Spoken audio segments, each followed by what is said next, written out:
Rede Acadêmica das Ciências da Saúde e da Lusofonia, RACS, apresenta a 6ª reunião, organizada pela Rede de Saúde Coletiva da UF e Laboratório de Audiovisual Científico desta mesma universidade, a se realizar nos dias 28, 29 e 30 de agosto de 2024, no campus Graduatá, na Universidade Federal Fluminense, e aqui, na Sala Nelson Pereira dos Santos.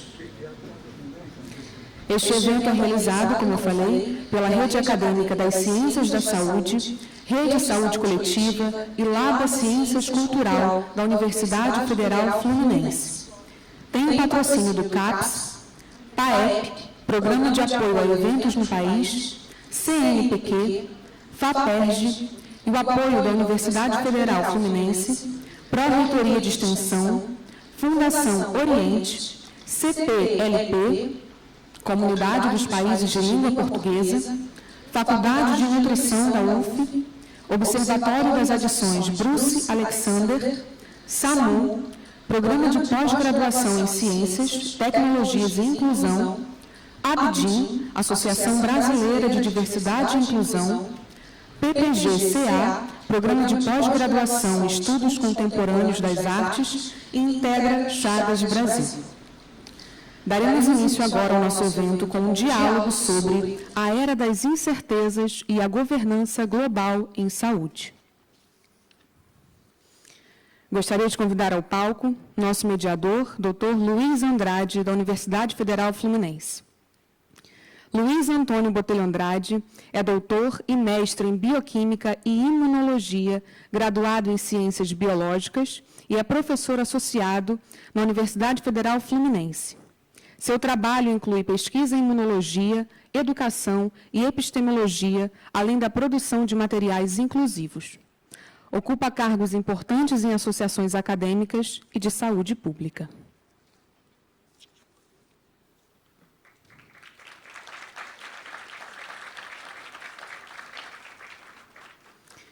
Gostaria de convidar ao palco também o Dr. Luiz Eugênio Portela Fernandes, da Universidade Federal da Bahia. É doutor em Saúde Pública pela Universidade de Montreal, mestre em Saúde Comunitária e graduado em Medicina pela Universidade Federal da Bahia, onde também é professor. É coordenador do Programa de Economia, Tecnologia e Inovação em Saúde do Instituto de Saúde Coletiva da mesma universidade.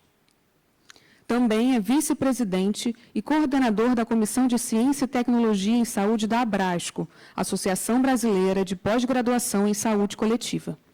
Foi secretário municipal de saúde de Salvador entre 2005 e 2007 e diretor do Departamento de Ciência e Tecnologia do Ministério da Saúde entre 2008 e 2009.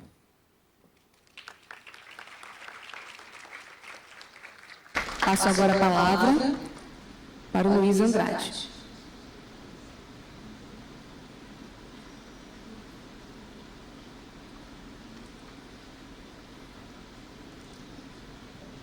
Alô? Alô? Boa tarde a todos e a todas. E quero dizer, primeiramente, que eu me sinto muito honrado dessa comissão organizadora do nosso evento privilegiar, me dar a honra de fazer a mediação desse primeiro painel intitulado A Era das Incertezas e a Gestão Global da Saúde. E eu queria, primeiramente, explicar a vocês o que aconteceu, porque estava previsto 4 pessoas para fazer esse debate, mas aconteceram várias coisas. O ex-ministro da Saúde, José Gomes Temporano, teve um problema na panturrilha e já não poderia, mas ele voou triste. O professor Carlos Machado teve o carro rebocado hoje, ele foi num evento no Catete e falou: Luiz, é impossível chegar, meu carro foi rebocado, eu devo ter deixado num local errado, foi rebocado. E o Paulo Buz, ele explicou a ausência dele, porque pela idade e pela situação de saúde, mas ele nos enviou um vídeo de saudação, que eu acho que, antes de eu começar a falar um pouco do contextualizar a minha fala, eu acho que poderia passar esse vídeo, já com uma saudação do Paulo Bus, por gentileza.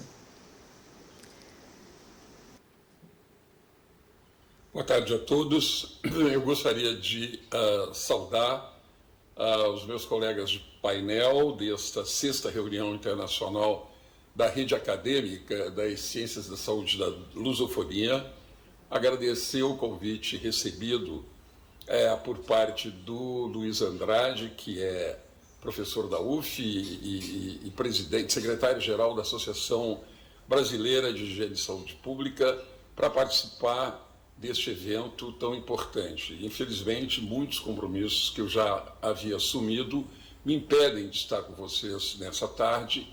Então, essa mensagem é para cumprimentar pelo evento, dizer que a era de incertezas e o impacto dessa era de incertezas na governança da saúde global é intensa e certamente meus colegas painelistas darão conta do recado de refletir sobre esse tema.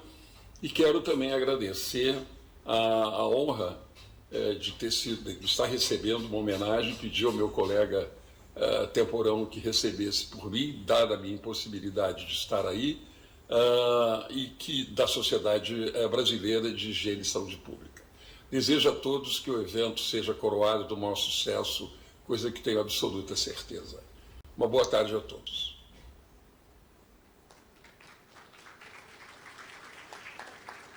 Mas aí, com essas ausências muito importantes, mas a gente tem uma presença da Bahia, de Salvador, do Luiz Eugênio, que é um especialista.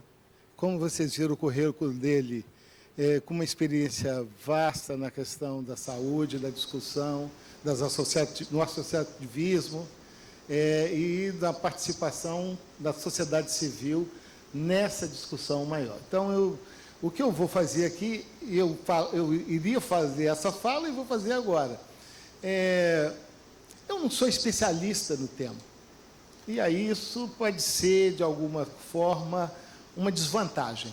Uma desvantagem porque, para fazer algumas questões mais aprofundadas e aproveitar aqui a presença do Luiz Eugênio. Por outro lado, tem uma vantagem. Eu posso fazer questões e problematizações assim, do senso comum, de pessoas que estão aqui que gostariam de ouvir ou de fazer algumas perguntas mais básicas, conceituais, com relação ao tema. Então, eu transformando aí um limão numa limonada, eu vou usar da minha experiência no Laboratório de Audiovisual Científica, que é de fazer entrevista. Então, vou aproveitar e fazer uma conversa com o Luiz Eugênio sobre o tema. E nessa conversa, em algum momento, quando depois de uma exposição do Luiz, a gente entrar em algumas perguntas, aí eu vou chamar algumas pessoas, de repente, do palco para a gente ampliar o leque de perguntas. E aí tem certamente o professor Túlio, tem o Jorge Conde e outras pessoas que estão aqui, reitores, que possam, de alguma forma, estar enriquecendo o nosso debate. Eu quero, primeiramente, contextualizar a mesa, ou o painel. Vamos chamar o painel, ou agora a entrevista. Quando a gente se uniu e começou a pensar na organização deste evento, e antes, primeiramente, era um encontro pequeno, e tanto o Laboratório de Audiovisual Científico quanto a Rede de Saúde Coletiva, nós começamos a conversar, rapidamente essa conversa evoluiu com uma ligação, uma articulação do professor Túlio com o professor Jorge Conde, que é da RACS, e aí foi crescendo. Mas aí nós tivemos a felicidade de escolher esse tema. Luiz, vou já te confessar, as agências de financiamento não entenderam por incrível que pareça, a relação entre múltiplas vozes, eles não entendem o que é polifonia, não entendem o que é visões de mundo, múltiplas vozes em defesa das vidas no plural. Então, não é a vida humana, é todas as vidas. Então, esse encontro tem marcadamente um radicalismo com relação à bioética e pensar as questões de uma forma mais ampla. Saúde única, que é um conceito da Organização Mundial de Saúde e que mostra o entrelaçamento para pensar em saúde dessa multidimensionalidade e que tem a questão ambiental e a questão dos outros seres vivos. Arte plural, ou seja, entender que a arte, e aí o professor Vergara é importante nessa discussão, de entender a arte como talvez uma coisa que atravessa, um atravessamento transcultural, não é nem intercultural, transcultural, que nos toca, que nos afeta, que nos emociona, para dentro do Congresso. Tem várias oficinas sendo discutidas aí, usando na questão da arte. Amanhã mesmo vai ter ciranda, né, dos povos do Sul. Então, assim, esse é um ponto. E depois, uma questão que já é uma continuidade do último congresso. Nós fizemos aqui um grande congresso sobre formação humana, sobre saúde pública, e talvez o Paulo Buz ainda está me identificando como secretário de uma sociedade de higiene, foi criada por Carlos Chagas, mas eu não sou nem secretário executivo mais, mas ele fez essa referência, porque eu também fiz esse convite para ele. Então, esse é um pouco a ideia da mesa e do painel, como que surgiu. Mas nós não tivemos tanto, parece que a lista aqui, que tivemos grande financiamento. Não, nós estamos fazendo na raça um congresso que tem 1.500 inscritos. Pena que eles não estão aqui, todos, os estudantes, especialmente estudantil, os estudantes, mas é um grande congresso. É um grande congresso, talvez as pessoas vão optarem por ter algumas oficinas acontecendo, virem para cá na abertura, espero eu. Quando eu fiz o convite ao Luiz Eugênio e as outras pessoas, eu fiquei pensando no título desse painel. Era das incertezas e gestão global da saúde. Eu queria falar, talvez, um minuto, né, do que isso me vem à mente e que já é depois uma provocação para você ampliar isso, né? Hieronymus Bosch, um pintor, ele pintava utilizando figuras humanas para representar o diabólico. E tem um dos seus quadros que tem uma figura humana segurando o manto do Cristo, como que dizendo, olha, eu tenho certeza. Uma visão moderna é falar, eu tenho convicção, através do meu PowerPoint. Essa tentação da certeza é um problema, é uma questão, porque, embora a dúvida sempre foi uma questão importante para a filosofia, não foi muito no início para a ciência. A ciência, em alguns momentos, quando se descobria alguma coisa, quando se inventava alguma coisa, nos ensinava sempre a importância da objetividade, a importância que o sujeito não pode estar ali imerso tem um certo distanciamento do objeto de conhecimento, mas depois, assim, a própria ciência veio mostrar que nós humanos, a ciência só evolui porque ela é feita com seres humanos e nós não temos um acesso privilegiado à realidade, nós não temos acesso privilegiado à verdade. Então, a ciência é uma construção, sempre uma construção, e quando alguma coisa é dita e descoberta, é a melhor explicação para um fenômeno num determinado momento, mas não é uma verdade absoluta. Então, essa questão, então, da incerteza, ela é agora ampliada, muito ampliada, com a questão ambiental. Ou seja, eu não sei se todos vocês sabem, mas eu fiz trabalhando com filme educativo, eu fiz um trabalho, um filme sobre Gregor Mendel, o pai da genética. Ou seja, o Mendel conseguiu criar e construir padrões para entender a genética, e algumas de vocês conhecem, estudaram a primeira lei de Mendel. Mas Mendel era também meteorologista, e poderia ser o pai da meteorologia. Ele seguiu numa observação sistemática de uma sequência de 40 anos, ele continuou fazendo mais 6, tendo que deslocar quilômetros para fazer medições, tentando encontrar um padrão. Ele desistiu, e a metodologia hoje, o entendimento das mudanças climáticas só é possível com os grandes computadores, mas assim mesmo não se tem a certeza dos acontecimentos, das coisas que vão acontecer, porque entramos numa era do antropoceno, numa era do aquecimento global, e esse é um dos temas que eu vou puxar um pouco com você, Luiz, porque essa escolha da data, Túlio, agosto, que nós, final de agosto, para fazer esse evento, ele antecede várias discussões internacionais que vão ocorrer em Nova York na 3ª semana de setembro. Ou seja, em setembro, em Nova York, vai ter várias discussões sobre o assunto que nós estaremos discutindo aqui.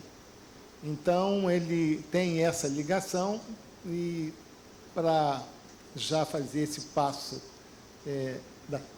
inicial da nossa conversa, eu tenho uma experiência com entrevista. Então, eu vou usar um pouco dessa experiência minha com a história oral, e eu vou fazer um pouco a sua história oral, só que socializada aqui para essa plateia, e provavelmente socializada pelo YouTube. Então, primeiramente, a gente diz assim, se apresenta, o cerimonial já te apresentou, mas eu queria que na sua biografia você ressaltasse qual é o ponto forte, qual é o ponto que te traz aqui hoje para esse debate. A palavra está com você. Muito obrigado, professor Luiz Andrade, meu xará. É uma honra, uma satisfação estar aqui. Talvez já para começar a falar um pouco de mim, eu vou confessar assim, que eu tenho muitos motivos para estar no Rio. Além desse convite, que eu prontamente aceitei, e o título, menos a era das incertezas, que eu teria mais dificuldade de falar, mas a segunda parte, falar da governança da saúde, é um tema ao qual eu tenho me dedicado, tanto quanto estudioso, quanto ativista, na medida em que tenho desempenhado um papel na Federação, da Federação Mundial das Associações de Saúde Pública, que é uma organização fundada em 67, portanto tem 57 anos, e que reúne hoje 130 associações nacionais de saúde pública, portanto, 130 países do mundo, de todos os continentes, que já realizou este ano, aliás, minto, em 2022, há 2 anos, no ano passado, 23, o seu congresso, seu 17º Congresso Mundial de Saúde Pública, e que realizará em 26, daqui a 2 anos, o seu 18º Congresso Mundial. Então, primeiro motivo de discutir esse tema, que me é muito caro, mas eu tive um outro motivo também muito importante, é que eu tenho 2 filhas e 2 netos que moram aqui no Rio. Então, quando me convidam para o Rio, eu já fico contente, independentemente do tema, que é a oportunidade de rever minhas filhas, que moram aqui já há muitos anos. A mãe delas, nos separamos, a mãe delas casou com um carioca, veio da Bahia para cá e já está aqui há muitos anos.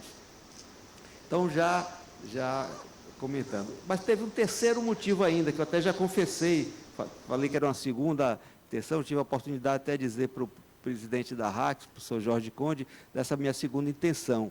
É que, como presidente desse próximo Congresso Mundial de Saúde Pública, que se realizará em setembro de 26, na cidade do Cabo, na África do Sul, e como um amante da língua portuguesa, eu tenho como um sonho fazer desse congresso um congresso multilingüe, que além do inglês, que é a língua oficial do nosso congresso, que tenhamos também o português, como também outras línguas. Estamos tentando fazer com que o francês venha, o espanhol, o árabe, enfim, há um esforço em tornar plural este congresso em termos de língua. E nada melhor, me pareceu, do que uma possível parceria com a RACS, para que organizemos aí, na cidade do Cabo, um evento com atividades da área da saúde, faladas e discutidas em português, obviamente com tradução para o inglês, e vice-versa, que tenhamos nas atividades que serão realizadas em inglês, a possibilidade de tradução para o português.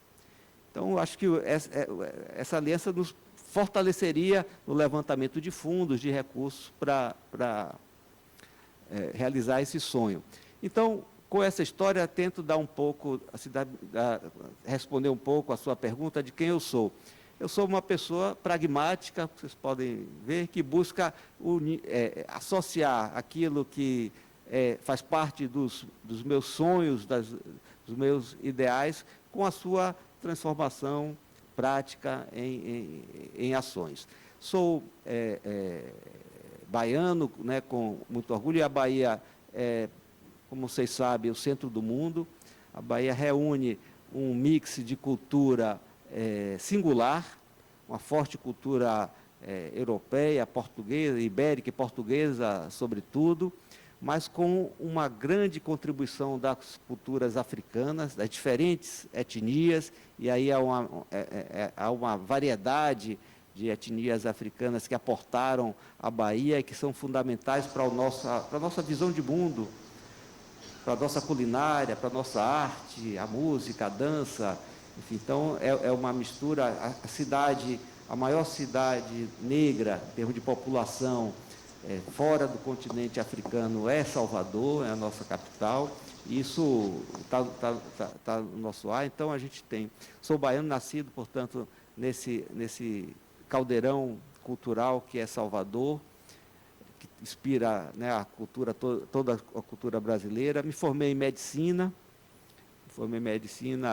já são mais de 30 anos, mas desde estudante de medicina me inclinei pela área da saúde pública, ou da saúde coletiva, como chamamos aqui. Fiz a minha residência em medicina social, e depois mestrado e doutorado na área de saúde pública, e tive uma experiência na gestão de serviço de saúde, fui médico sanitarista da Secretaria da Saúde do Estado, depois entrei na carreira acadêmica como professor, onde estou até hoje. Está ótimo. Quando você fala da língua portuguesa, eu já queria fazer uma referência em agradecimento em nome aqui do professor Túlio, do professor Conde, porque nós recebemos, esse congresso começou ontem, porque nós tivemos um encontro com os reitores, muitos deles estão aqui nessa mesa, de Angola, de Timor-Leste, de Moçambique, e outros de Portugal. Então, a gente já fez um encontro e o Túlio certamente vai apresentar na abertura, vai fazer referência a uma carta, que é uma carta de Niterói, que foi uma decisão colaborativa, de um compromisso colaborativo, assinado pelos reitores que estão aqui, e o Túlio vai detalhar isso um pouco, mas é importante agradecer aqui a todos os reitores que estão nos países africanos e da Europa com relação à lusofonia. E eu tive aí um aprendizado. Eu não sabia a etimologia da palavra Timor-Leste. Aí perguntei, eu não sabia Timor, da onde que vem o Timor? Eu achava alguma coisa de timorneiro, alguma coisa de leste. Te amo. Então, já toca aqui um pouco a gente entender as palavras e essa coisa da colaboração. Mas, Luiz, Eu não sei, você se preparou não para aqui, para uma entrevista, mas se preparou para uma exposição. Você gostaria de fazer uma exposição sobre o tema de 10, 20 minutos e depois a gente voltar com as questões, ou você prefere essa conversa aqui? Como é que você prefere? Eu acho que eu pensei, né, preparei alguma coisa para falar sobre governança da saúde, que tem tudo a ver com essa área das incertezas. Talvez eu pudesse fazer essa rápida apresentação e depois responder as suas perguntas. Use lá o púlpito.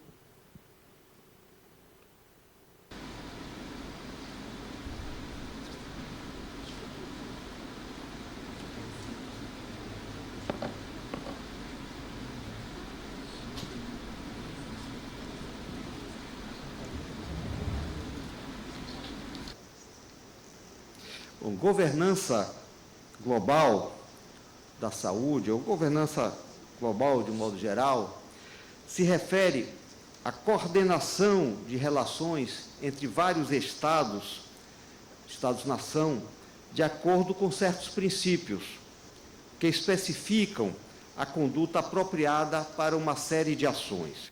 Esses princípios permitem que as relações internacionais não sejam inviabilizadas por conta dos interesses particularistas dos Estados ou de condutas estratégicas por parte de cada Estado que existem em qualquer situação. A Organização das Nações Unidas, criada ao final da Segunda Guerra Mundial, veio, portanto, como no bojo de um movimento de esperança para que, dali por diante, os conflitos se resolvessem de forma não violenta, se estabelecendo certos princípios, certos parâmetros, dos quais o mais fundamental está expresso na Carta dos Direitos das Pessoas Humanas, diríamos hoje, o direito dos homens. E tem sido, de fato, não tem sido pequeno o sucesso das organizações das Nações Unidas em evitar catástrofes piores do que nós tivemos. É claro que o respeito aos direitos humanos tem sido, muitas vezes, utilizado como capa protetora para esconder a realização de ações estratégicas, e a sua aplicação pelas grandes potências tem sido feita de forma casuística, de acordo com os interesses particulares que se colocam no momento. Hoje, a governança global ou o multilateralismo tem sido examinado em diferentes perspectivas. Mas todas as perspectivas, todos os analistas, estão de acordo em afirmar a existência de uma fragmentação profunda entre as instituições, agências e atividades da governança global. E mais do que isso, tem afirmado a necessidade de melhorar os mecanismos de coordenação entre esses organismos. Vários órgãos do sistema multilateral lidam com questões semelhantes, levando a papéis e responsabilidades superpostos ou sobrepostos. Esforços duplicados, recursos são assim desperdiçados. Há um problema claro de ineficiência a governança global.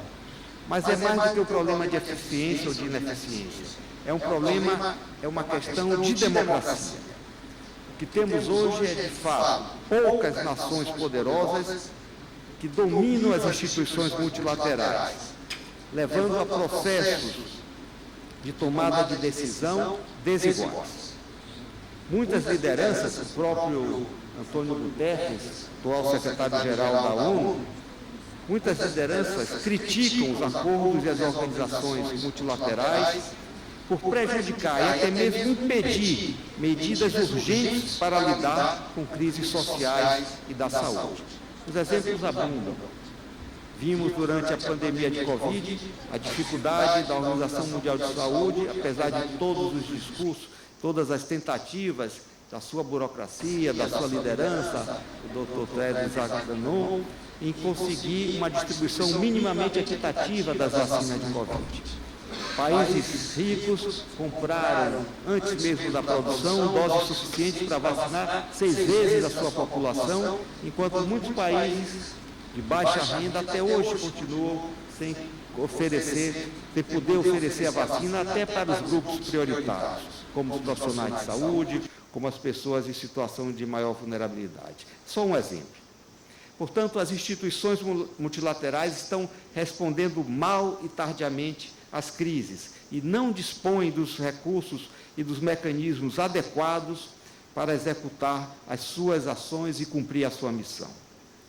Há preocupações sobre o burocratismo, a ineficiência e, principalmente, a incapacidade dessas organizações de efetivamente enfrentar os desafios globais urgentes, como a pobreza, a crise climática, pandemias, que sabemos que virão, ainda que não sabemos exatamente quando, e as crises humanitárias, sejam decorrentes das secas, relacionadas às mudanças climáticas, dos conflitos armados, da violência. A incapacidade de prevenir esses conflitos violentos ou de obrigar os países a respeitar o direito internacional humanitário é apenas um exemplo dramático da fragilidade do status atual do sistema multilateral. Apesar dessas dificuldades, a humanidade precisa do multilateralismo. Os países sozinhos não podem enfrentar os problemas complexos que afligem o mundo inteiro. Cooperação, compartilhamento de responsabilidade e ação coletiva são fundamentais para superá-los. Nesse sentido, há um sentimento geral sobre a importância do sistema multilateral e a necessidade de reformá-lo. No entanto, o fracasso repetido de propostas de reforma das instituições multilaterais sugere que é quase impossível reformá-las em um contexto de polarização e transição de poder. É o que nós vivemos hoje. O sistema que se montou com a ONU após a Segunda Guerra Mundial não representa mais a correlação de forças econômicas, políticas, sociais que se estabeleceu no mundo. Há claramente um Ocidente que perde o seu papel de polo dominante, há a emergência de outras potências, notadamente a China, e essa mudança geopolítica não está refletida no sistema multilateral. Um conjunto de países chamados, eufemisticamente, de sul global, hoje exigem, necessitam, lutam por espaço nas arenas globais de decisão sem que consigam ocupá-lo adequadamente. E, portanto, resistem a esse sistema que lhes negligencia. Há décadas, propostas são apresentadas para reformar o Conselho de Segurança das Nações Unidas, em relação à sua composição ou aos processos de tomada de decisão. Propõe-se maior participação dos países em desenvolvimento, o fim do poder de veto dos 5 membros permanentes, mas, na prática, nada ocorre. Falhas têm sido repetidas também dentro da Organização Mundial do Comércio. Um exemplo são os aspectos dos direitos de propriedade intelectual relacionados ao comércio, na sigla em inglês, o TRIPS, que impõe, acordo esse que impõe restrições comerciais para que os países de baixa e média renda possam obter, mesmo uma renúncia temporária de direitos de propriedade intelectual, relacionados, por exemplo, a vacinas e outras tecnologias para combater a Covid-19. Também relacionados à pandemia de Covid, interesses comerciais e disputas geopolíticas têm dificultado a cooperação internacional e a distribuição equitativa de benefícios, conforme ilustrado pelos impasses nas negociações para um acordo de pandemia. Na última semana de maio se concluiu mais uma Assembleia Mundial de Saúde, reunindo todos os ministros da saúde dos países que compõem a ONU, e foram incapazes de chegar a um acordo que definisse um tratado relativo à prevenção de epidemias. E qual foi o principal entrave para esse acordo?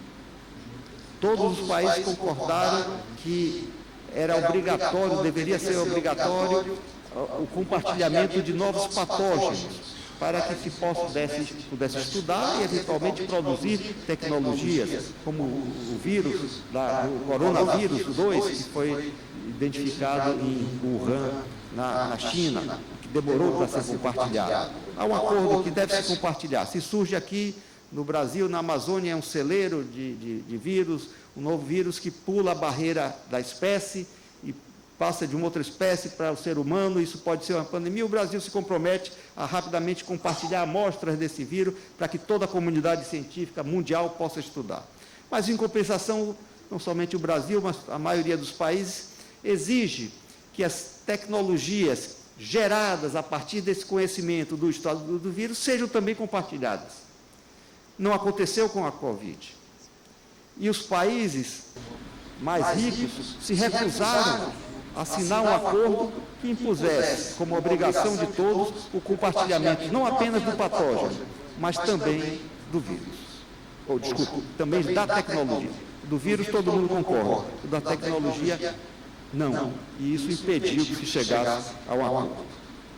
Mas há outros exemplos. A implementação da Convenção Quadro das Nações Unidas sobre Mudança do Clima mostra dificuldades semelhantes.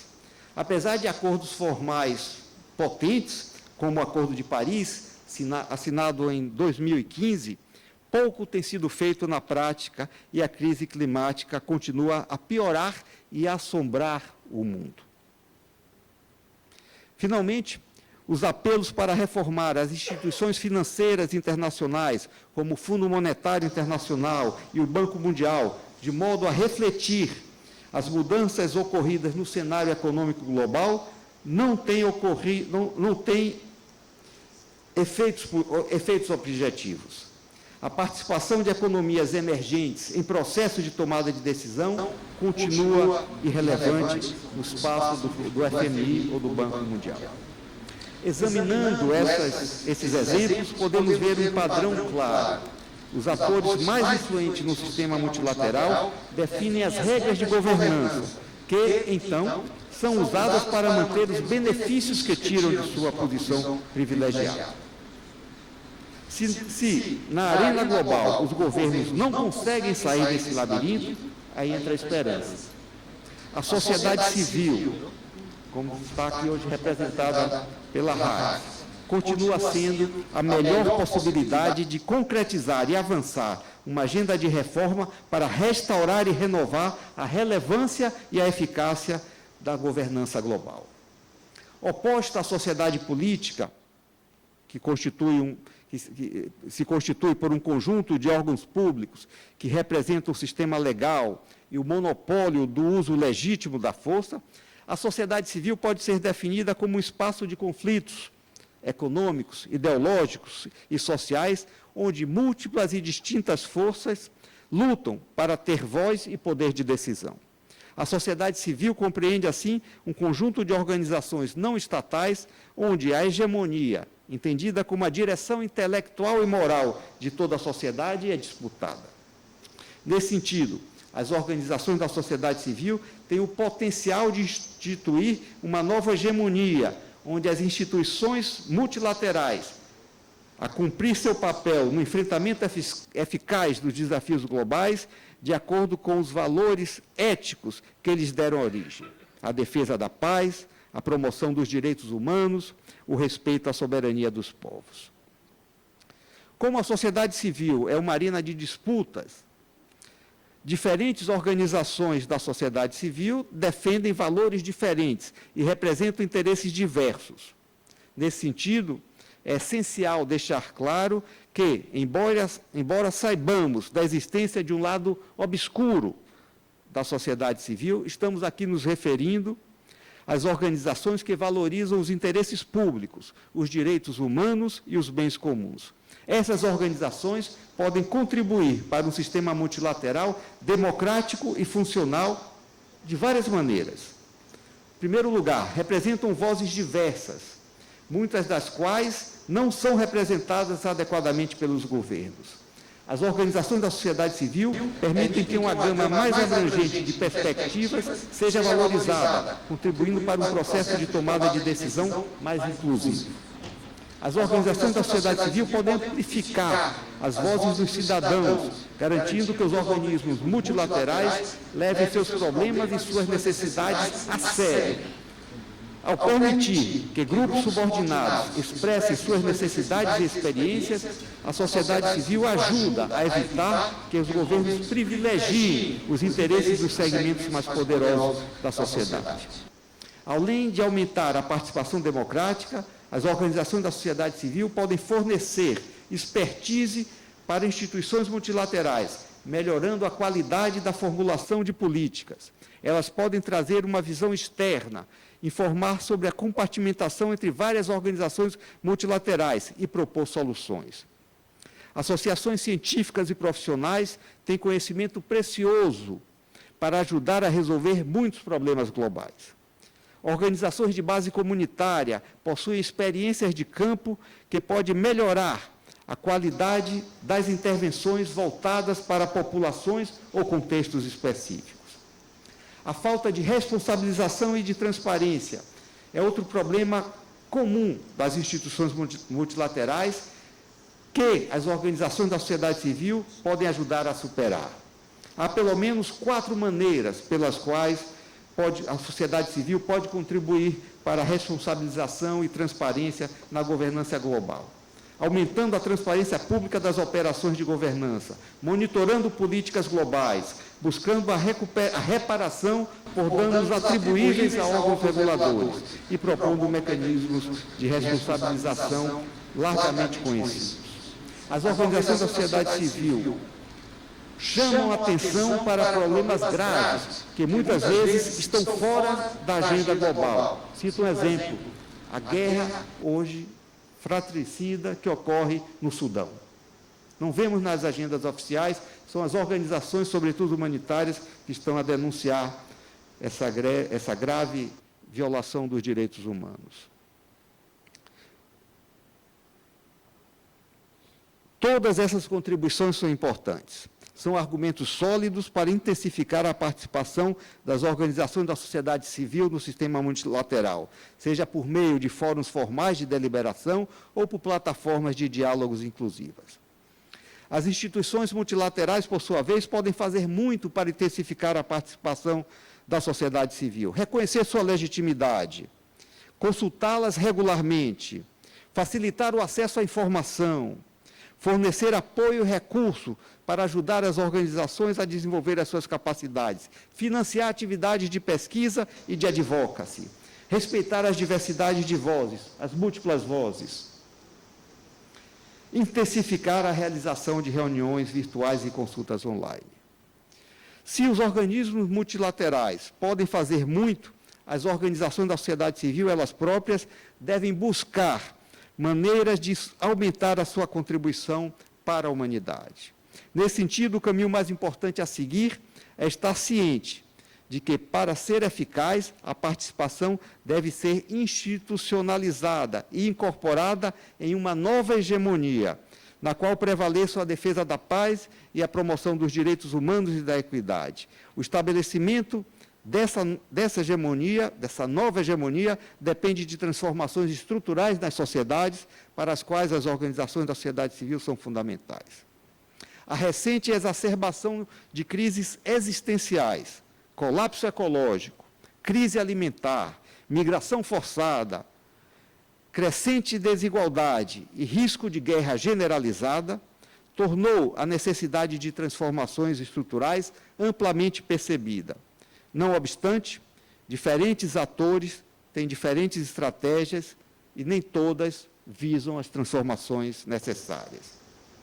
No debate contemporâneo, podem-se identificar 3 estratégias alternativas de enfrentamento dessa crise. Uma primeira alternativa é passar do que tem sido chamado capitalismo de acionista, ou de shareholder, para um novo capitalismo de partes interessadas, ou de stakeholders. O Banco Mundial tem proposto isso, no qual todos poderiam se beneficiar do sistema, não apenas os acionistas. Por exemplo, investir em atividades alinhadas aos objetivos do desenvolvimento sustentável pode produzir lucros, ao mesmo tempo em que gera benefícios para todos. Essa alternativa, no entanto, apesar das promessas, não tem produzido os resultados esperados. Em regra, quando o lucro impulsiona os investimentos, os ganhos não são distribuídos de forma igualitária ou equitativa. Além disso, o setor, o chamado capitalismo de partes interessadas, reduz a responsabilização dos governos e das instituições multilaterais. Uma segunda alternativa propõe um papel mais significativo para o Estado, para os Estados-nação, na mitigação das desigualdades geradas pelo mercado. Em certo sentido, revive a ideia do estado de bem-estar social, que prevaleceu por cerca de 30 anos após 1945. Na prática mais recente, esse modelo foi substituído por políticas neoliberais que, ao contrário do estado de bem-estar social, aumentaram as desigualdades. A sua versão atual recomenda aumentar as receitas fiscais, introduzindo, por exemplo, impostos sobre transações financeiras. Sistemas fiscais mais redistributivos poderiam, de fato, reviver um estado de bem-estar social. No entanto, essa opção negligencia a natureza financeirizada do estágio atual do capitalismo e ignora a necessidade de mudar os efeitos predatórios sobre o ambiente do modelo econômico desses últimos 50 anos. Finalmente, a terceira opção propõe reduzir o consumo para evitar o colapso do ecossistema. Dadas as desigualdades entre o norte e o sul, reduzir o consumo é visto principalmente como uma responsabilidade dos países de alta renda. Os países de baixa e média renda ainda precisam crescer para que suas populações possam alcançar melhores condições de vida. No entanto, os países de baixa e média renda precisam adotar um modelo econômico focado no bem comum, que inclui a proteção do meio ambiente e a distribuição equitativa da riqueza. Nos causa espécie ver governos progressistas cogitarem iniciar a exploração de petróleo na foz do rio Amazonas, na fronteira norte do Brasil. As organizações da sociedade civil compartilham o entendimento de que mudanças estruturais são necessárias, embora nem todas sigam as mesmas estratégias. No entanto, não basta apenas ter um conjunto de estratégias. Às vezes, na história, as mudanças acontecem em decorrência do desenvolvimento de diferentes estratégias, lideradas por diversos atores. O maior desafio atual é construir uma convergência entre os diversos movimentos sociais e aumentar a participação de toda a população. Assim será possível acumular o poder necessário para que uma mudança estrutural aconteça. Para aproveitar as contribuições das organizações da sociedade civil para a governança global, os governos e as instituições multilaterais devem se envolver com essas organizações, promover maior engajamento nos processos de decisão. O equilíbrio entre a engenhosidade da sociedade civil e a institucionalidade das organizações estatais pode promover as mudanças na governança global que levem aos objetivos do desenvolvimento sustentável, por exemplo. Os benefícios das organizações da sociedade civil que trabalham no sistema multilateral são amplamente reconhecidos. O secretário-geral da ONU, Antônio Guterres, já disse que a participação da sociedade civil é essencial para a democracia. No entanto, essa participação precisa ser genuína. Não devemos esquecer que a sociedade civil é uma arena de diferenças e contradições, e até mesmo de antagonismos. Ao ingressar no sistema multilateral, as organizações sociais, as organizações da sociedade civil, trarão e competirão com seus diferentes projetos sociais. Não devemos despolitizar a governança global, mas garantir um debate honesto. Governos e organizações multilaterais não devem tentar cooptar organizações da sociedade civil, tornando-as meras legitimadoras de políticas estabelecidas. Como a democracia pode ser estabelecida e pode ser exercida num sistema multilateral? Dow, por exemplo, argumenta que organizações, instituições ou processos internacionais não podem ser democráticos. Embora necessários, eles são um sistema de negociação antidemocrático e burocrático, os mecanismos e processos internacionais. A Dow acrescenta que, no entanto, devemos submeter seus aspectos antidemocráticos ao escrutínio e tentar criar propostas de responsabilização. Ao contrário, Held defende um modelo cosmopolita de democracia, uma nova concepção de democracia para uma nova ordem mundial. Ele propõe a criação de uma estrutura política comum. Sua noção de democracia cosmopolita é a extensão dos processos de tomada de decisão para além dos Estados-nação. Uma autoridade política supranacional, com poder executivo e legislativo. Kuhn Hong considera inviável e até indesejável um governo mundial, como sugerido por Held. Em vez de uma democracia cosmopolita, ele acredita que a sociedade civil global pode limitar realisticamente os déficits democráticos do multilateralismo. É nessa vertente que nos posicionamos. Na prática, é a sociedade civil que tem o potencial para preencher a lacuna entre as pessoas comuns e as ações internacionais. Uma sociedade civil sólida pode aumentar a responsabilização das instituições multilaterais.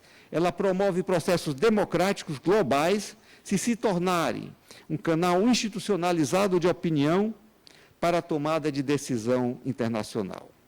No contexto do atual crescimento de forças políticas autoritárias, nacional-populistas, contrárias ao multilateralismo, uma participação qualificada da sociedade civil é fundamental para manter regimes democráticos robustos nos países e na arena global.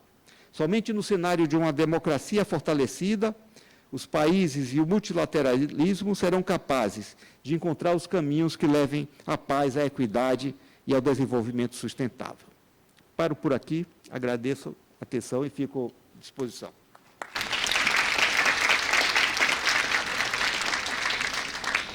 Obrigado, Luiz. E agora eu vou aproveitar um pouco da sua fala e você se auto-intitulou pragmático. Então, vamos ver um pouco o seu pragmatismo. Como que você pensa ou vê, com relação à pandemia que nós vivemos, o que nós aprendemos e o que está sendo aplicado com esse aprendizado com relação ao alerta, por exemplo, do MPOX, já feito pela Organização Mundial de Saúde? Como está o Brasil assim? A pandemia de Covid foi muito rica em ensinamentos e muito pobre em aprendizados.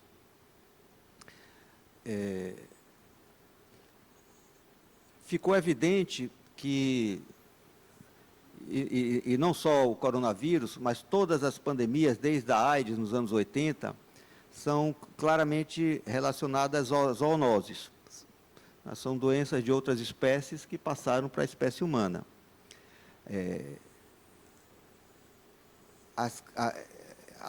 Essas zoonoses são uma decorrência direta da forma predatória com que a humanidade tem lidado com o meio ambiente. Não sei se vocês tiveram a oportunidade de ver foto de Wuhan há 20 anos atrás, já nos anos 2000, era uma área virgem, mata, de floresta, hoje é uma megalópole. Essa forma de ocupação do espaço tem propiciado já a possibilidade das zoonoses. Aprendemos isso, já sabíamos, isso foi reforçado. Sabíamos também da necessidade de cooperação aprendemos isso, para conter os danos da pandemia, para mitigar os seus efeitos. Nós não precisávamos ter o número de mortes, o número de casos graves que tivemos, e o Brasil aí é um triste exemplo desse tipo, se tivéssemos tomado as medidas necessárias desde o início. Os países da região da Ásia-Pacífico, nesse sentido, foram mais sábios e mais científicos no primeiro momento. A estratégia da chamada Covid-0 na Austrália, no Vietnã, na China, conseguiram conter de modo significativo o número de casos e o número de mortes. No entanto, sofreram pressões enormes de outros países, que tinham lá, nesses países, elos da sua cadeia produtiva, para que fosse desfeita essa estratégia da Covid-0. E sem um sistema de suporte social e econômico para as populações, se tornou insustentável manter essa estratégia, e alguns países, notadamente a China, saíram de forma atabalhoada, eu diria, de forma muito ruim, gerando um pico de número de casos e de mortes após essa, quando eliminou a estratégia da Covid-0. A Covid nos mostrou a importância de uma Organização Mundial de Saúde forte, com capacidade técnico-científica, com capacidade de coordenação.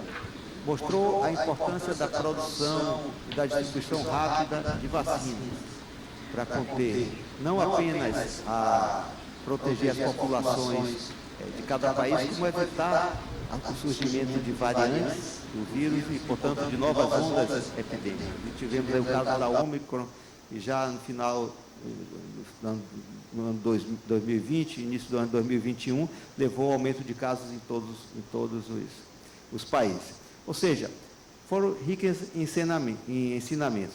Mas, como eu mencionei na discussão do tratado da pandemia, todas essas condições que permitiram a eclosão, que permitiram o descontrole da pandemia, continuam presentes. Foram feitas algumas reformas no Regulamento Sanitário Internacional, que foram importantes. Se criou uma distinção entre emergência de saúde pública, de preocupação ou de interesse internacional, e a figura de uma pandemia. O Regulamento Sanitário Internacional, vigente a partir de 2005 e até esse ano, não previa a figura, essa possibilidade de pandemia.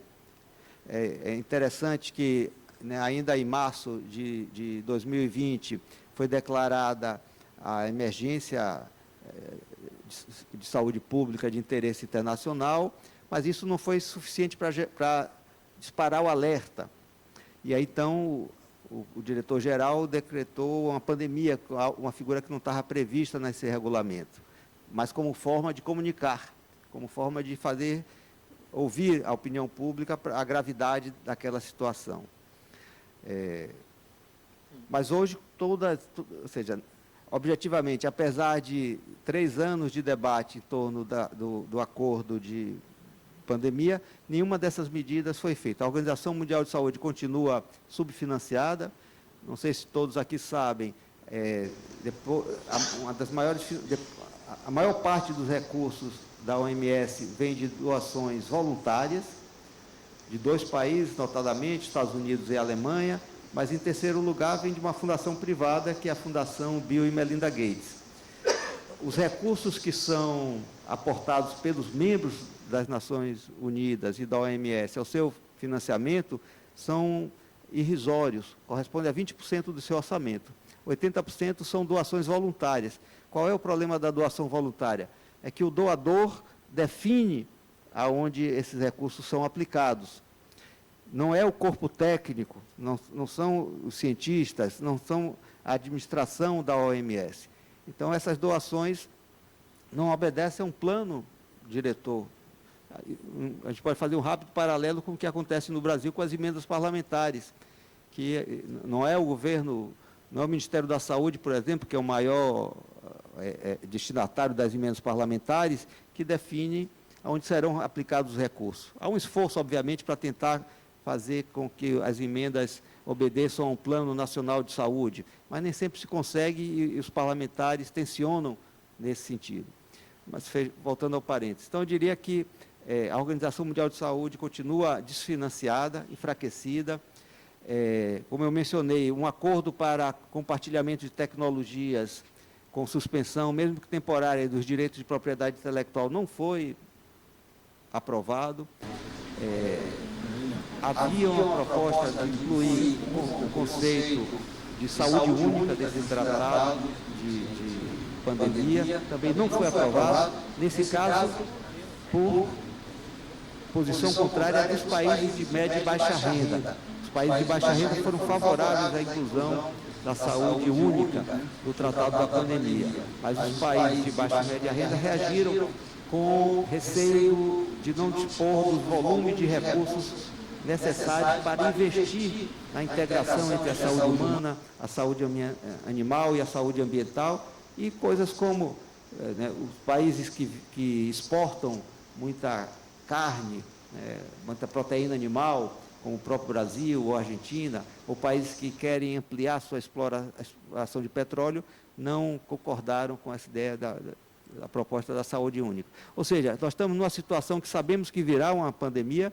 O Mpox que está aí já é uma emergência de saúde pública, de preocupação internacional. O foco é a República Democrática do Congo, mas já em outros países africanos já foram diagnosticados casos na Suécia e outros países fora da Europa, e eu não vejo ainda medidas consistentes com essa declaração. A China adotou. Qualquer pessoas ou cargas que cheguem de regiões afetadas já estão obrigadas a se declarar e a submeter a um exame de saúde quando chegam na China. O Brasil e outros países deveriam fazer o mesmo. Eu ainda não vi essa ação. Acho que a Anvisa está dormindo no ponto, está cochilando. Então, essas medidas precisariam ser tomadas desde já. Ou seja, ainda parece que, apesar de ricos ensinamentos, a Covid não nos fez aprender. Aprendeu e esqueceu.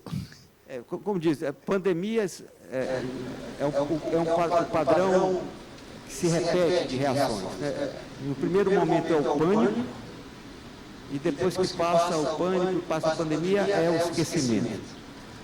Dois tipos de reações ruins para reagir. Quando se aprende, se esquece, entra aí agora uma questão fundamental, que é educacional.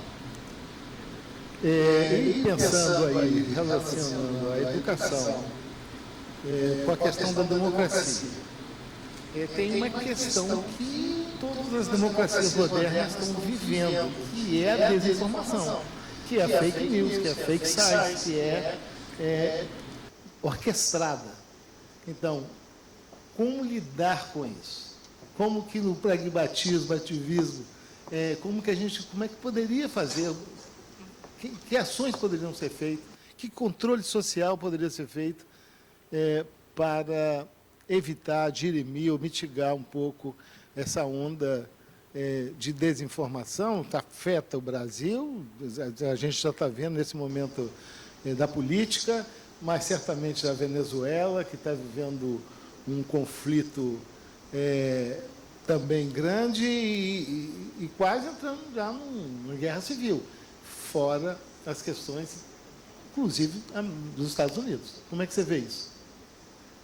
Foge um pouco assim, da minha expertise. Agora, de fato, a desinformação é um problema grave que tem repercutido fortemente na saúde. E isso tem sido instrumentalizado. A gente vê que são grupos políticos que utilizam esse tipo. Buscar todas eu gosto muito da abordagem do Daniel Kahneman, aquele psicólogo que ganhou o Prêmio Nobel de Economia, que ele fala das duas formas que nós temos que os seres humanos raciocinam, a forma rápida e a forma devagar. A forma rápida a gente utiliza frequentemente, aliás, foi o que nos deu uma vantagem em termos de espécie para sobreviver às outras espécies e para crescer. É aquela forma em que a gente utiliza diversos bypass, diversos curtos-circuitos para tomar decisões rápidas, sem um conjunto de informações. A gente é motivado, às vezes, pela intuição, pelas emoções, que nos permitem conduzir o dia. E aquela forma devagar, que a gente usa raramente, que é aquela forma analítica, aquela forma pensada, refletida. E, obviamente, as fake news, as desinformações, agem por aí, agem explorando essa forma, que é muito humana, de tomar decisões, de pensar, que é essa forma rápida. Então, tentam nos impactar, reforçando os nossos preconceitos, reforçando as nossas afinidades, as nossas simpatias. Isso é um fato bem estabelecido, né? Nós tendemos a concordar ou a gostar daquilo que concordamos.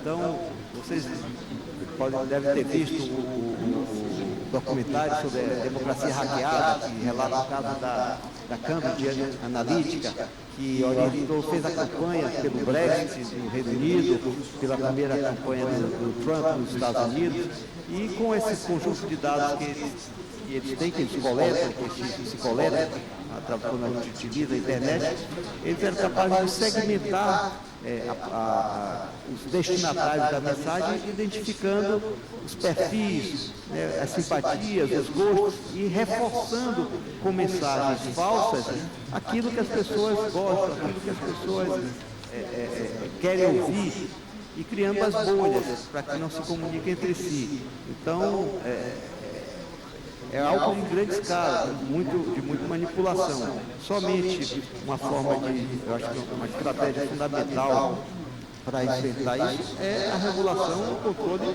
das chamadas Big Techs.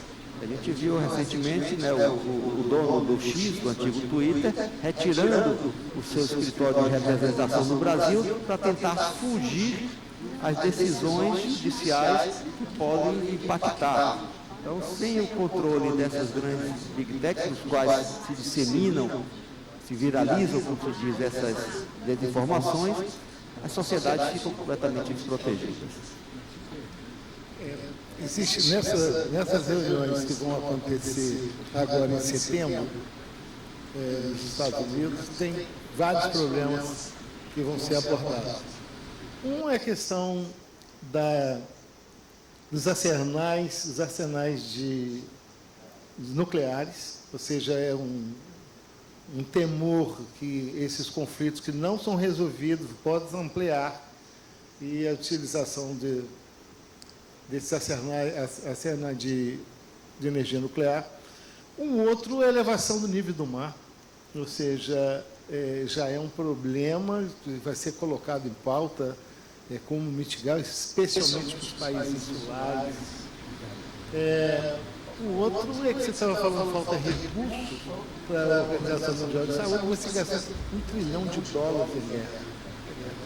E aí com coisas que, atrocidades, holocausto,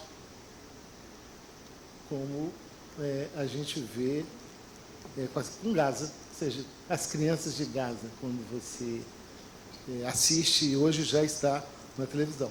Então, são vários problemas que põem a humanidade num gargalo, eu sinto. Assim, é uma coisa, e aí a questão da educação, a questão da consciência e da participação política da juventude nesse momento.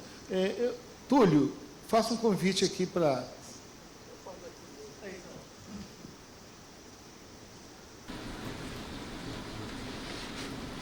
Então, só para entrar um pouco nessa conversa aqui, que essa conversa está boa. Mineiro gosta de uma conversa boa, né?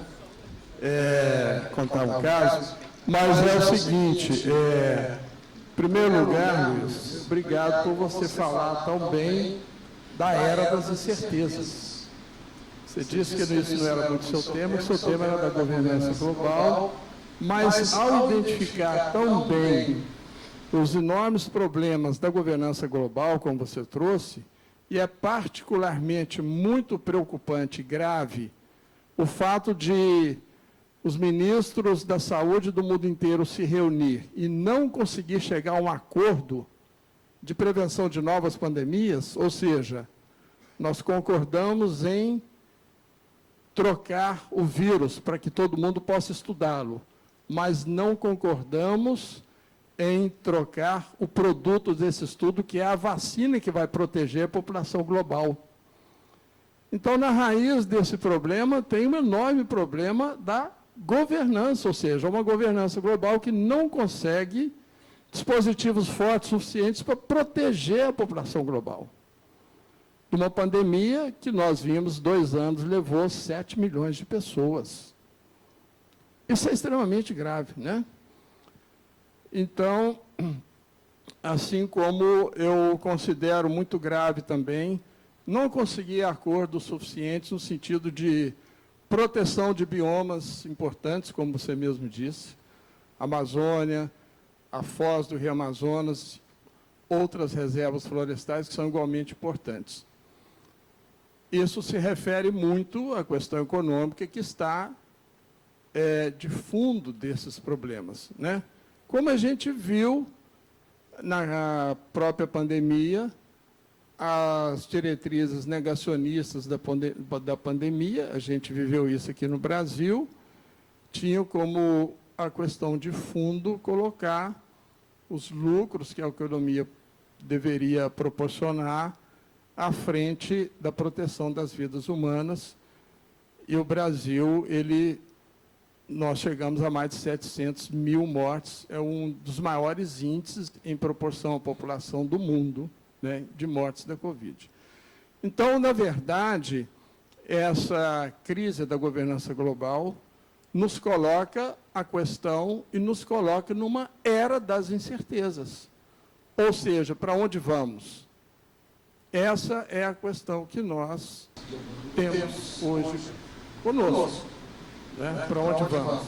Porque, como muito bem disse Luiz Eugênio, até onde se sabe, os estudos levam a causa da pandemia que nós vivemos, a maior tragédia que o mundo viveu nesse século, ao efeito transbordamento, ou seja, ao efeito de que o vírus passa de uma espécie silvestre para a espécie humana, justamente por uma relação predatória destrutiva com a natureza, que levou ao desequilíbrio do meio ambiente, do ambiente. Então, isso como dispositivo de perigo, né, de grande perigo para a espécie, de grande perigo para a população, que coloca em risco a saúde e a vida das pessoas, ou seja, nós estamos à mercê ainda de dispositivos fortes e eficazes o suficiente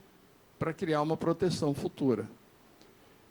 E se nós não tivermos atenção à proteção da natureza e desenvolver com um meio ambiente em equilíbrio, esses efeitos vão continuar, ou seja, esses fenômenos vão continuar e vão continuar ameaçando gravemente a vida das populações do planeta todo. Então, por isso que o tema da saúde única, ele é um dispositivo importante hoje de nós enfrentarmos tanto a era das incertezas, porque a saúde única, quem sabe, pode nos dar algumas certezas, né? Mas, evidentemente, ele é um analisador da governança global. Igualmente, a divergência entre os diversos países em enfrentar a saúde única ou não, ou adotá-la como conceito.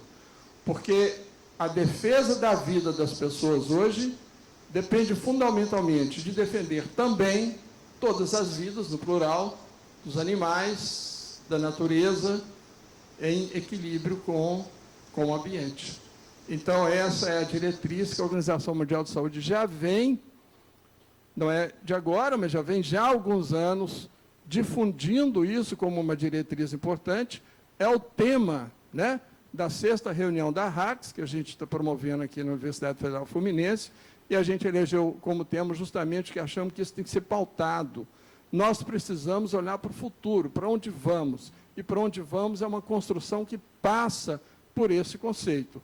Acho que até que o conceito da Organização Mundial de Saúde, ele é um avanço enorme, ele tem origem, inclusive, no pensamento ancestral indígena, que tem essa ideia muito fixa, né, de que Os povos indígenas pensam isso, eles são corpos natureza, ou seja, eles veem a agressão à natureza como agressão a eles mesmos, como agressão à sua casa, como agressão à sua família, ao seu próprio corpo, e vem daí a inspiração para a ideia de saúde única, mas nós devemos, inclusive, voltar a essa origem para, inclusive, mais fortemente discutirmos e firmarmos o compromisso, né, com a defesa das vidas em equilíbrio com a própria natureza. Então, nós estamos em busca de uma era de certezas, né? Ou seja, uma era que nós podemos sentir mais protegidos, porque a governança global não só coloca em risco o fato de não conseguir acordos para nos proteger de uma futura pandemia, mas, inclusive, não consegue acordos para parar a loucura que tem sido a destruição de vidas que as guerras têm feito na Ucrânia, Gaza e muitas outras, Sudão e muitas outras, né? É isso. Obrigado, Luiz. Obrigado, Túlio, e você ampliou e complementou realmente a nossa discussão aqui. É claro que temos questões também de uma ampliação, de um crescimento populacional problemático. Nós levamos 300 mil anos para chegar a 1 bilhão de pessoas. E em 100 anos, nós passamos de 1 bilhão para 8 bilhões. É um crescimento, e com esse crescimento exponencial, a destruição dos ecossistemas, e aí a questão do transbordamento, né? Porque os vírus já estão aí há muito tempo, sempre de participação, mas quando isso se associa a esse crescimento populacional, destruição dos ecossistemas e um transporte que facilita esses contatos, essa saída, mudança, certamente outras pandemias virão. E aí a gente tem que estar preparado, né? E a participação da sociedade civil, da educação e da ciência e tecnologia, maior chance a gente tem com os investimentos, né? Em ciência. E aí o negacionismo e a discussão que a gente estava falando do fake news é um problema muito sério. O Túlio abordou aqui, eu abro para alguém, se alguém quer fazer algum comentário, Jorge ou qualquer outro, por gentileza. A gente tem um limite aqui de tempo, mas eu acho que é uma riqueza agora a gente aproveitar as múltiplas vozes. Boa tarde a todos. É um prazer estar aqui nessa reunião, nessa sexta reunião. Eu participo desde a primeira, então conheço um pouquinho o formato e o modelo das nossas reuniões. E eu ia perguntar exatamente no tema que o professor apresentou. Sim, eu sou o Euclides Sacomboio, professor da Universidade de Agostinho Neto, Instituto Superior de Ciência e de Saúde. Eu escrevi um artigo no início da pandemia relativo ao que Angola aprendeu com o mundo e o mundo com a Covid-19, porque Angola não tinha como aprender com a Covid-19, porque não tinha tantas infecções. Então, tinha que aprender com o mundo, porque o mundo tinha a Covid em todos os lugares. O Brasil era um ponto de aprendizado muito alto, porque o Brasil tinha um número de infecções muito grande. Os Estados Unidos também tinham. E, quando eu escrevi o artigo, Angola tinha 3 casos de Covid. Angola devia ter aprendido com a experiência dos outros países, e não necessariamente com a Covid. E, nesse artigo, que foi publicado em 2020, mas foi submetido em 2018, levantava vários aspectos. O primeiro deles é capacidade técnica e científica. Porque combater pandemia hoje sem capacidade técnica e científica é impossível. A Covid começou na China. E a China é hoje um dos países mais avançados do mundo em tudo. Ciência, tecnologia e inovação em tudo.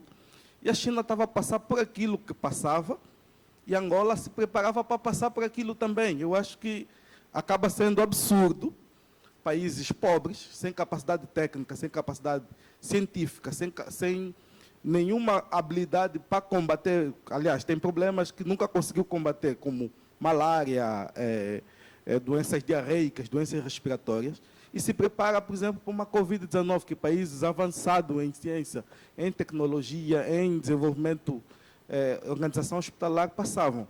Então, nesse artigo, nós levantávamos essas questões, e eu vou levantar uma pergunta, professor, relativa a isso. Como é que um país pobre, né, conseguiria, né, se preparar de forma global para um problema que os países ricos e avançados não conseguem ultrapassar? Qual seria a visão do professor em relação a isso? A minha segunda pergunta, que vai ser também rápida para não cansar o professor, é o fato de que nós fizemos um estudo em doadores de sangue em 2019, que tínhamos as amostras, e identificamos que muitos deles tinham anticorpos para SARS-CoV-2, antes da infecção chegar a Angola. Ou seja, antes da pandemia ser pandemia, por algum motivo, alguns angolanos já tinham tido contato com algum vírus parecido ao SARS-CoV-2, que possivelmente não era um momento de pandemia, mas eles desenvolveram alguma imunidade.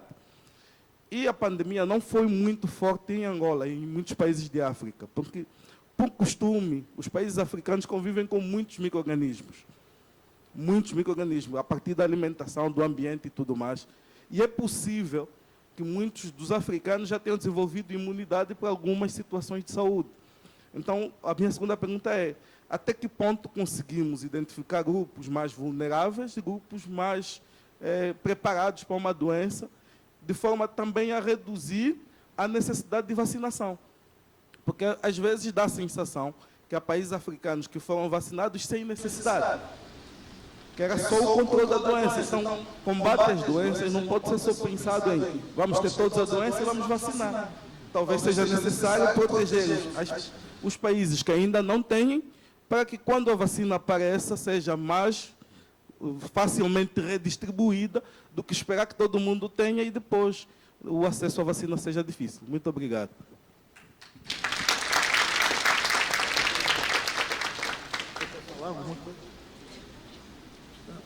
Não, muito obrigado, professor, pelas questões. Eu queria só citar um exemplo da província de Kerala, na Índia, que foi muito efetiva no controle da pandemia logo no início. E olha ali que a Índia é um país vizinho da China, com medidas de vigilância epidemiológica. Então, muito antes da vacina, o estado de Kerala estabeleceu barreiras sanitárias. Todas as pessoas que chegavam da China tinham que passar por exames. E se tivessem sintomas, alguma suspeita, tivesse tido contato recente com alguém doente, ficava em quarentena durante... São coisas seculares, né? São tecnologias seculares que a saúde pública utiliza. Então, é possível controlar. Por que é que o Brasil teve esse número de casos e esse número de mortes? Porque se dificultou ao máximo a possibilidade de isolamento, do chamado distanciamento social. E para ter o distanciamento social, você precisa ter políticas econômicas, você precisa as pessoas precisam ter acesso à comida, às condições de ficar isoladas, né? Se as pessoas precisam sair para buscar comida todo dia, não tem como fazer isolamento. Então, houve em vários... E aqui no Brasil, registre-se, acho que é uma coisa que os brasileiros têm a ensinar, sobretudo, né, nas favelas, nas comunidades, que se auto-organizaram de uma forma muito efetiva, com resultados muito positivos, apesar de todos os obstáculos que o Estado, que o governo tentou criar. Então, há muitas experiências desse tipo que revelam estratégias que são necessárias para conter para além da vacina. Você tem toda a razão, não é só a vacina, a estratégia vacina é uma das estratégias que deve compor um conjunto de medidas de prevenção. Mencionei agora o Mpox, já precisamos estabelecer no nosso país, nos pontos de entrada, medidas de cuidado para identificar possíveis portadores. Então, esse é o primeiro exemplo. De fato, em relação aos países africanos, uma grande discussão ainda hoje. Você traz aqui as projeções que se faziam eram o número de casos muito mais altos do que o que se registraram. Então, é possível que essa hipótese que você levanta é plausível, né? Havia imunidades cruzadas que protegeram populações africanas do SARS-CoV-2, é uma hipótese, é uma possibilidade. Outras pessoas levantam a possibilidade também de subregistros. não ter tido o registro, a notificação de todos os casos que de fato ocorreram, enfim, mas não há dúvida que o que se alardeava que ocorreria na África não chegou a acontecer. Todo o senso comum, as pessoas pensam que depois que desencadeou a pandemia, e surgiram vacinas que geralmente levam 10 anos, em um ano. Mas muitas não sabem, não esquecem, a importância do investimento da pesquisa básica. Ou seja, essas vacinas só foram produzidas nesse curto tempo porque já havia um acúmulo em alguns países de investimento alto em pesquisa básica. E o Brasil tem essa questão, esse investimento é esporádico, muitas vezes vai no governo, depois diminui, não tem continuidade, alguns grupos não dão continuidade, algumas equipes que levam assim, 30 anos, 40 anos para se formar, pode ser destruído em um ano sem bolsa de pesquisa, sem investimento, porque os laboratórios das pessoas saem, as pessoas não conseguem manter a vida de forma digna trabalhando com pesquisa. Então, essa é uma questão séria. E pensar estrategicamente é assim, eu vi alguma coisa do Darcy Ribeiro dizendo que a gente é capaz até de fazer um foguete, mas não produz um parafuso essencial que vai ser importante para aquilo. Ou seja, a gente viu no desespero de não ter pano, de não ter máscara, ter que importar da China, não tinha uma capacidade rápida de mobilização das populações. E aí entra a importância, de novo, das coisas que vocês fazem, trabalho com esse ativismo, com as associações, com as redes, tanto aí a Rede de Saúde daqui da UF, mas todas as redes, e a federação que você foi presidente. O que você falaria um pouco sobre isso? Acho que houve um elemento de sorte importante, foi a possibilidade de adaptação das plataformas de produtos com o RNA mensageiro para a Covid, que funcionou, não se sabia, mas se funcionou, que eram, você sabe, pesquisas que estavam voltadas para o câncer, para a vacinas terapêuticas contra o câncer. E essa plataforma do RNA mensageiro funcionou bem, foi aplicada, testada e funcionou bem para controlar a Covid. É claro que a China e a Índia, os países que produzem vacinas, ainda no padrão anterior, não é o RNA mensageiro, também tiveram embora menor a eficácia, também tiveram um bom nível de eficácia. E, como você disse, a possibilidade de ter tido rapidamente em um ano a vacina decorreu do acúmulo de conhecimento, de tecnologia, de plataformas que já existiu previamente. E aí foi possível desenvolver essas novas tecnologias e que foram fundamentais para o controle. Eu pergunto aí, com relação ao tempo, como está, mas tem aqui o Gilberto, que eu queria passar a palavra para ele. Depois vocês me dão... Boa tarde a todos e a todas. Eu sou Gilson, sou professor de Ciência Coletiva da Universidade Federal Fluminense. Eu queria resgatar, uma discussão que você trouxe na sua fala, principalmente para os nossos amigos, parceiros que vêm aqui de outros países, para que a gente possa compreender aquilo que você falou, da tensão entre as organizações que tendem à burocratização, tempos mais demorados para tomar uma decisão, e o papel da sociedade civil na sua multiplicidade, os seus diferentes movimentos que produzem essa sociedade civil no enfrentamento da pandemia da Covid, como nós vivemos no Brasil. À luz de todo o movimento, não só de negacionismo da ciência, mas de um propósito político, nós vivemos aqui, queridos companheiros de outros países, um movimento deliberado de não enfrentamento da Covid. E aí eu gostaria que o Luiz Eugênio explorasse qual foi o papel da sociedade civil neste tensionamento, num momento decisivo da nossa história. Obrigado. Olha, eu posso falar rapidamente, mas acho que uma pessoa aqui que coordena e que produziu agora um belíssimo trabalho sobre a Frente pela Vida. que é um movimento da maior importância, que reuniu dezenas de associações, entidades científicas, movimentos sociais. O professor Túlio coordenou. A Frente pela Vida teve um papel destacado, não só na produção e na difusão de conhecimento técnico, que no momento em que o governo federal dizia que a Covid era uma gripezinha, e que tirava a máscara de crianças que chegavam próximo com máscara, e que, enfim, o tempo todo estimulou o contato das pessoas, portanto, muitas secretarias municipais de saúde ficaram confusas, sem saber o que fazer, e a Frente pela Vida forneceu os subsídios técnicos. Mas não só isso, fez também um processo de mobilização social muito grande em defesa da vida. Acho que Túlio pode falar melhor do que eu.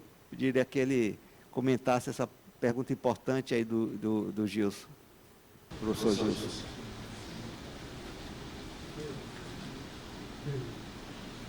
De fato, nós tivemos uma experiência muito interessante aqui no Brasil, que foi a formação da Frente pela Vida. Frente pela Vida, ela se formou no início de 2020, logo no início da pandemia, que primeiro inicialmente, as entidades nacionais do campo da saúde coletiva entenderam que era gravíssima a situação que nós estávamos para viver, entenderam que o governo não ia mobilizar esforços suficientes para proteger a população, então procuraram se organizar com outras entidades nacionais do campo da saúde, mas não só, sociedade civil geral, movimentos sociais, a academia, movimentos eclesiásticos, foi bem amplo, e formou, então, a Frente pela Vida, que são dezenas de entidades. O manifesto de fundação, lançamento da Frente pela Vida, tem mais de 500 entidades que assinam esse manifesto, que foi no final de maio de 2020. E nós nos preocupamos em oferecer subsídio técnico. Organizamos um movimento a muitas mãos, um documento a muitas mãos, que é um plano de enfrentamento da pandemia, e que foi distribuído aos secretários estaduais, secretários municipais de saúde, aos movimentos sociais, que orientava como se proteger, as medidas protetivas, o que era necessário fazer do ponto de vista da proteção da população, e, ao mesmo tempo, fazia os enfrentamentos com o governo de então, que era um governo negacionista. Ele negava a ciência, ele negava a pandemia, ele negava os perigos e expunha a população mais ainda aos perigos da doença. Então, a Frente pela Vida ficou 2 anos funcionando intensamente nesse período mais agudo, né, da pandemia, e realmente é uma experiência política interessante, porque nós agregamos a técnica e a política, trabalhamos sempre nessa dobra. E como que você reúne dezenas de entidades que são diferentes, têm pensamentos diferentes, origens diferentes, mas como você dá a elas a capacidade de construir o comum e manter a sua unidade, né, de ação para a proteção da população, unidade de ação política. A gente trabalhou com um conceito que criamos nesse movimento, que é o conceito de consenso progressivo. Ou seja, quando a gente tinha uma divergência, procurava sempre, através da escuta, do diálogo, e construindo consensos progressivos até que se constituísse um comum que se tornava, por exemplo, o elemento de organização e mobilização da Frente pela Vida. A Frente está até hoje atuando, porque ajudou a eleger o atual governo, porque era o único governo capaz de recuperar e retomar a democracia no país, assim como também a Frente pela Vida, ela vem atuando no sentido de fortalecimento do Sistema Único de Saúde, né, e continua com essa diretriz. Obrigado, Túlio, ótimo. Quantos minutos? Está aberta a palavra para quem quiser fazer alguma questão ou algum comentário sobre o tema.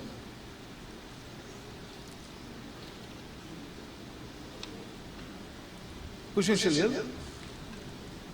Você quer falar aí?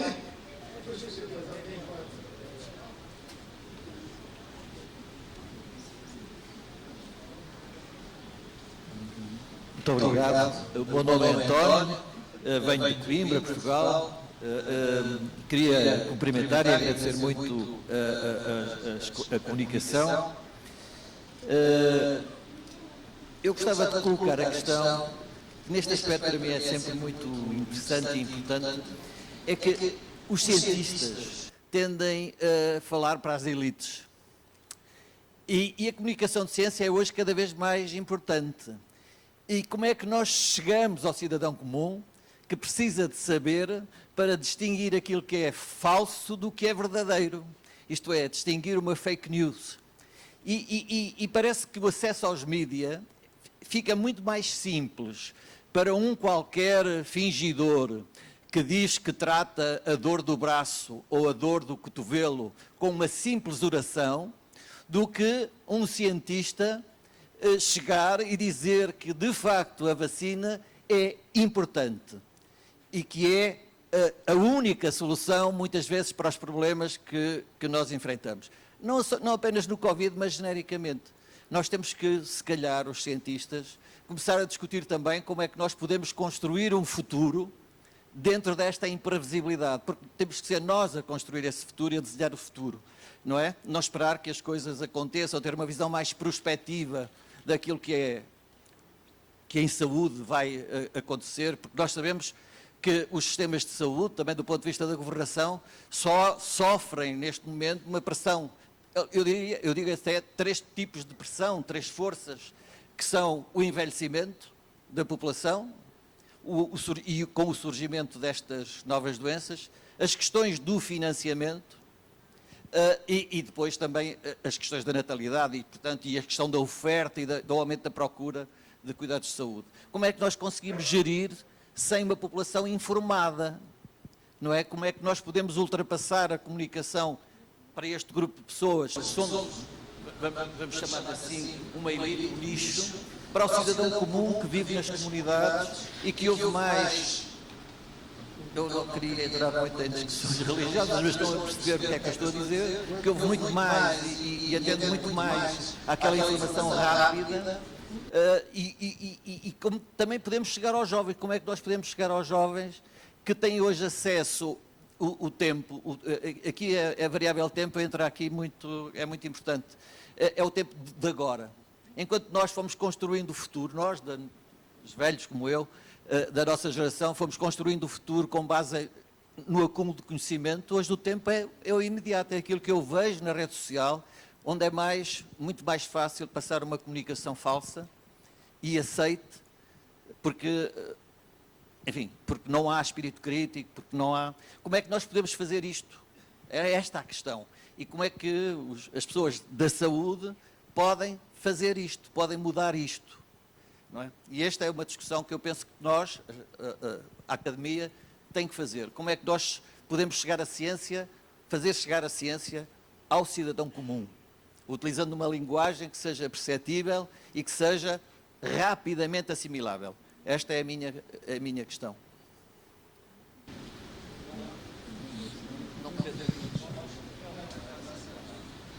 São questões amplas, vocês estão falando. Não, a questão da maior importância, e como o professor sabe, muito difícil de responder, porque tem múltiplos fatores envolvidos. Eu, assim, sem tentar responder, mas tentando dialogar e pensar juntos.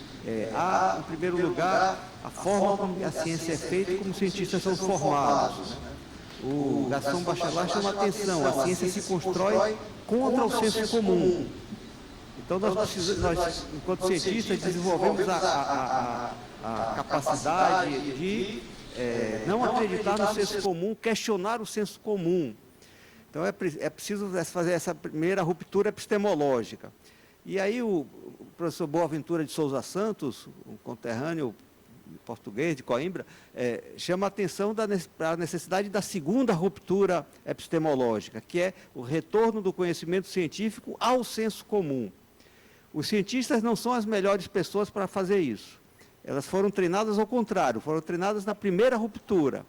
Essa segunda ruptura exige uma equipe multidisciplinar que envolva outras pessoas, até cientistas, mas de outras áreas, da comunicação, das ciências sociais, que não são necessariamente os cientistas como um todo.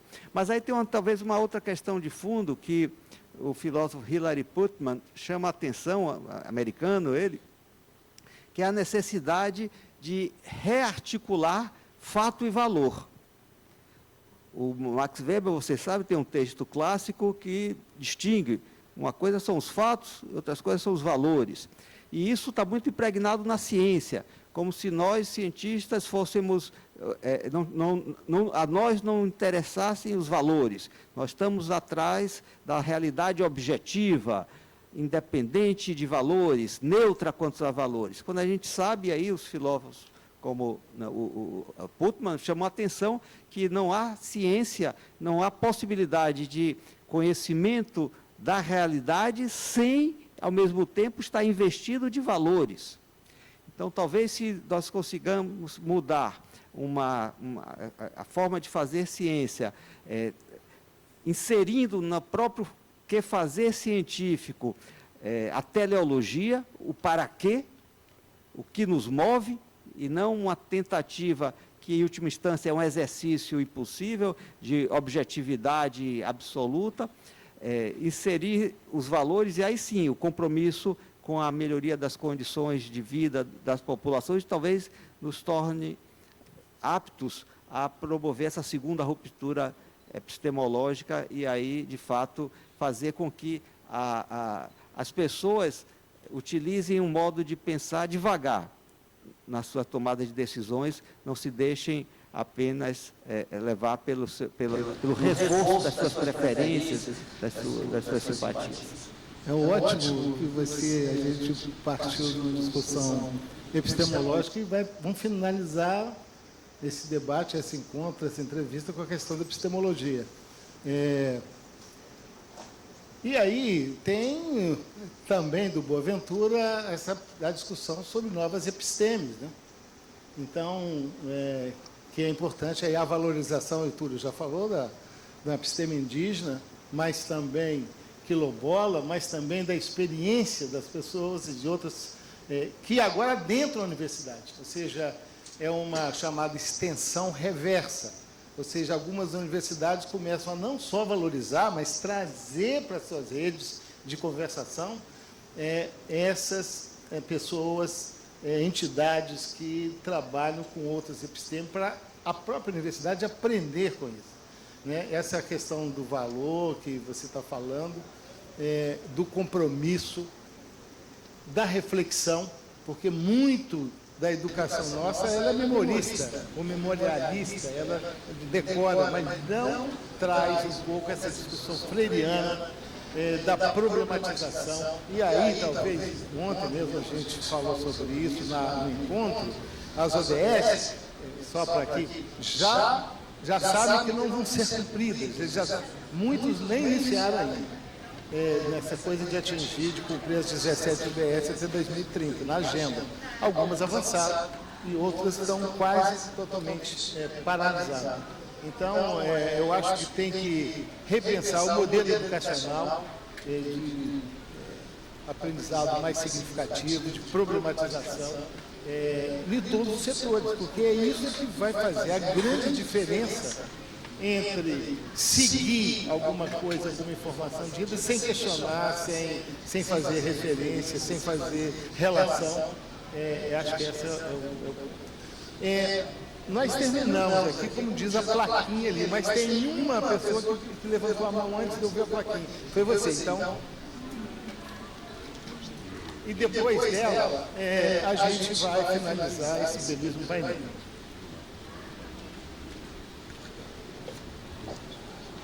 Sou Hilda Tomás, venho de Angola, da Universidade Agostinho Neto, Instituto Superior de Ciências de Saúde. Primeiro, parabenizar a organização do evento.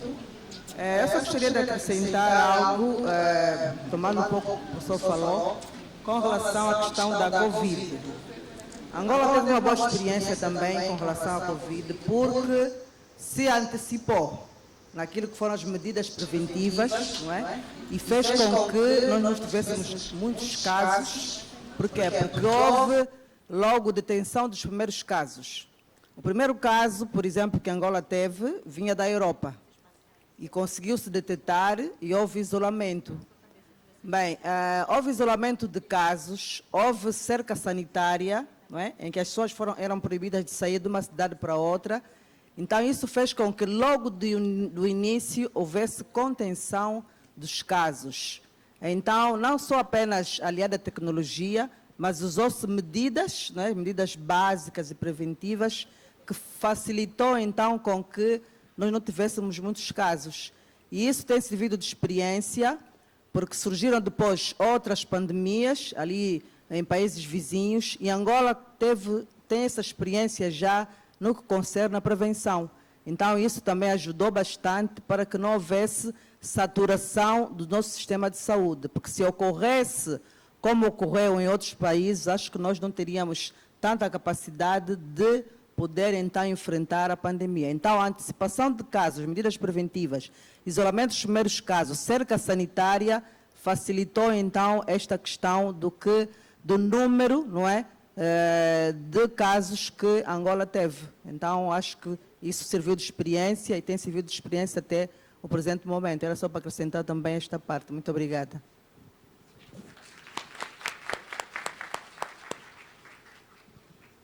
Já nessa fase final, eu gostaria de agradecer a presença de todos e de todas, agradecer aos monitores que estão nos ajudando aí na organização de um evento de 1.500 inscritos, com várias oficinas, várias rodas de conversa, mais de 400 trabalhos e ainda na organização desse encontro, e agora mesmo a gente vai ter uma abertura que é fundamental. Agradecer do lado da Lava Ciência, certamente a participação do Vitor Hugo Gomes Ferraz, mas tem o Marlon, tem o Yuri, tem várias pessoas que estão aí por trás ou que dá condições da gente estar fazendo aqui esse momento. Agradecer aqui ao meu solteiro o baiano, Luiz Xará, essa riquíssima fala e aprendizado que nós tivemos. E se você quiser fazer uma fala de despedida, então é o momento. Muito obrigado.